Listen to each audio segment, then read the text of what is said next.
From your perspective as a parent and as a coach, what makes a good coach a good coach? Well, I think first and foremost, you have to have the same passion that the kids have, and probably more.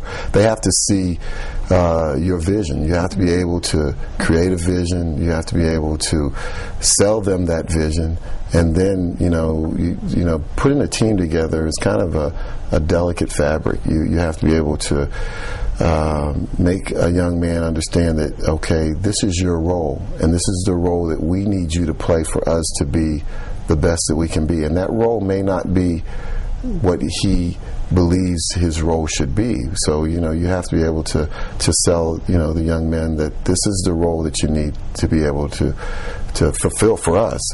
Now, I find that fascinating because as a communication coach, I identify with executives in today's world that they need to have a vision and communicate that vision and buy-in for that vision.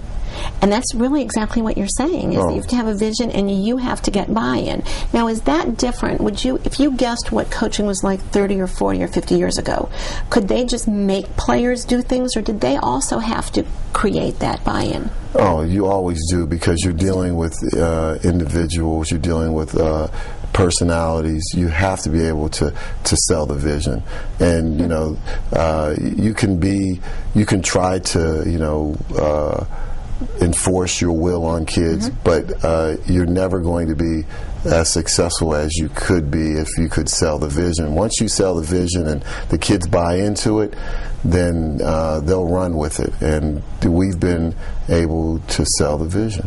Sell the vision. That's great. That is great.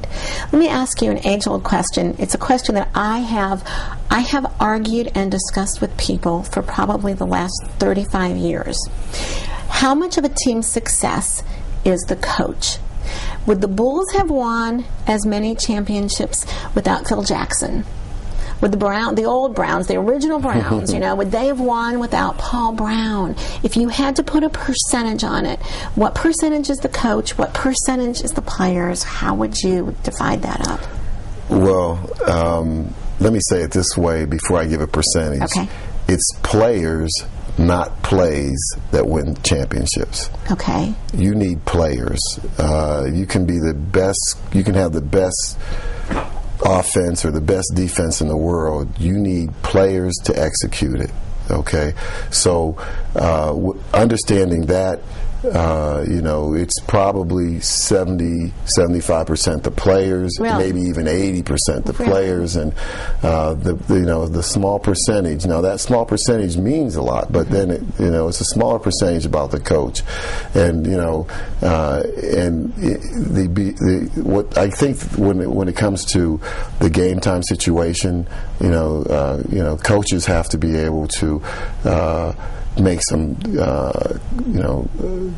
decisions in the moment, and the kids look for that, and I think at that point the kids are responding. You go in at halftime, you're down by 15.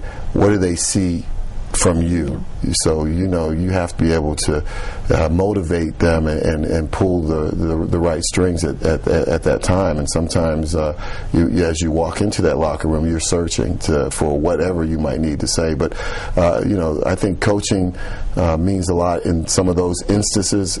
But the bottom line is, once the whistle blows and the play begins, it's about the players.